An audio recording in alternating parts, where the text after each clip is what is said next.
Tonight, authorities are going after Anonymous, the group responsible for Operation Payback, which temporarily crippled the websites of MasterCard, Visa, and PayPal after those companies cut off financial services to WikiLeaks. 5 people have been arrested in the UK. And yesterday, the FBI executed 40 search warrants across the U.S. as part of their ongoing investigation into who's responsible for the DDoS attacks. Now, the FBI hasn't said whether anyone in the U.S. has been arrested, but they did confirm that there is a link with the arrests in Britain. And they said that if people are charged here in the U.S., those people could face up to 10 years in prison. So a transatlantic operation is now going after the hacktivists. But will it stop them? Joining me to discuss it is a source within Anonymous. Thank you for joining us tonight. Now, first, I just want to ask, on behalf of Anonymous, are you guys surprised that the authorities are going after you here? It is a horrible shame that they continue to go after us, but it doesn't surprise us at all. I mean, we've been aware for months that Scotland Yard and the FBI have had ongoing investigations against Anonymous. It's kind of, I think it's the kind of their quest to bring down the whole of Anonymous, and they're never going to succeed. They kind of think that all of our base belong to them, and they're very wrong. Why do you call this a shame? Do you consider that what you've done is a criminal activity, or is this a peaceful form of protest? I've seen some of your statements claiming that. It's a shame that they continue to try. They're never going to stop the whole of Anonymous. DDoSing is not malicious. It could be considered a cyber sit-in, you know, an online protest. It's not harmful. It's much like, well, think of it much like blocking an entrance to a building like a bank or a shop. We're not breaking windows of buildings. We're not destroying parts of websites. We're simply denying access to it. That's the point. Distributed denial of service attacks. It's just a protest, but online. Now, it seems like there's an international effort going on between the UK and the US. And I know that you guys wrote out a statement for the British government. Do you have anything to say for the US government now that you know that they're working together on this one? At the moment, I can't speak for the whole of Anonymous, but we do not have a current US government press release. It might change, so we just say keep your eyes peeled on the internet. But how do you take these actions from the U.S. government, executing 40 search warrants all in one day across the U.S.?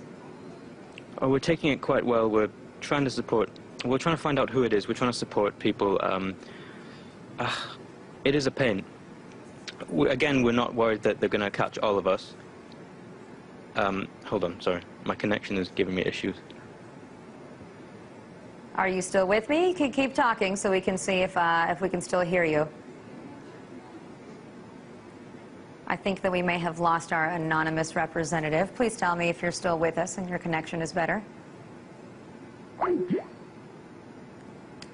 I think that we may have lost him there. I think we're trying to redial, but 40 search warrants, like I said, were served yesterday by the FBI across the U.S., and they said that they haven't yet arrested anybody, but these people could face up to 10 years in jail. Now, if you remember, we've spoken to officials from Anonymous, or representatives, excuse me, a number of times on this show, especially after the first time that they decided to go after the websites of MasterCard and Visa in response to WikiLeaks. And Anonymous also has come out recently in support of what's going on in Egypt. They say, they even wrote a letter saying that this is a warning to the Egyptian government. They are not about censorship. As you know, the Egyptian government, as we spoke tonight, shut down the internet. They also shut down all cell phone communications. And I think that we have our Anonymous official representative back now. Since I was speaking about it, I was just mentioning that Anonymous released a statement in which you also were supporting what's going on in Egypt right now. Is that correct? Yes, we're supporting the... Firstly, sorry for my connection there. Yes, we're supporting the protesters in Egypt. We have been... well, of course, the internet has been shut down in Egypt. We've been sending faxes of WikiLeaks documents to Egyptian locations like schools. We're trying to get people involved in WikiLeaks, trying to help people out. We're also trying to make sure the internet is well spread there. Most internet ISPs in Egypt have been shut down. There's still some dial-up going on that the government used, so we've been trying to help people with that too. Now, in regards to you know, the investigations by the UK and the US, what's your plan here? I know you can't give us the exact details, but is there you know, some kind of a plan for retaliation? I can't tell you for certainty that we have a plan for retaliation. There could always be an idea that gets sparked between Anonymous. It could always happen. Mainly, I'm just baffled by the FBI's statement about this, that DDoSing can earn up to 10 years in prison. It's pretty ridiculous. I think they just see us as hackers on steroids. They're trying to take us all down. But we don't have any initial plans, but that could change. Well, I also just want to know, in response to some of your actions lately when it comes to these DDoS attacks, what kind of a response have you gotten from people? Obviously not from government officials who aren't too happy about it, but from regular citizens, from the public. Are they supporting you here? I'm in lesbians with this question, definitely. We've got such a large influx of positive support from everyone. Well, not everyone, but a majority over the past couple of months. I mean, more and more people are realizing that they need to fight back against governments who think they can bite at their citizens. I mean, bringers of censorship and corruption need to learn that if they keep biting the anonymous hand will bitch slap them in the face. And we just want to stress that everyone is anonymous. We're not a secret club, a malicious hacking group, a cult of cyber terrorists, or an underground insurgent clan. I mean, we're not contained within one IRC network, one image board, or one human generation. I mean, we're everyone and we are no one. We're the producers of your show, we're the people at home watching it, on YouTube or other televisions.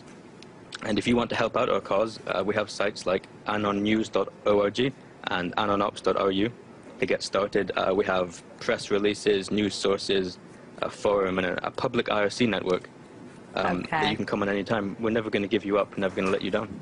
I think that some of our producers here on the Alona Show might counter that statement, but thank you very much for joining us.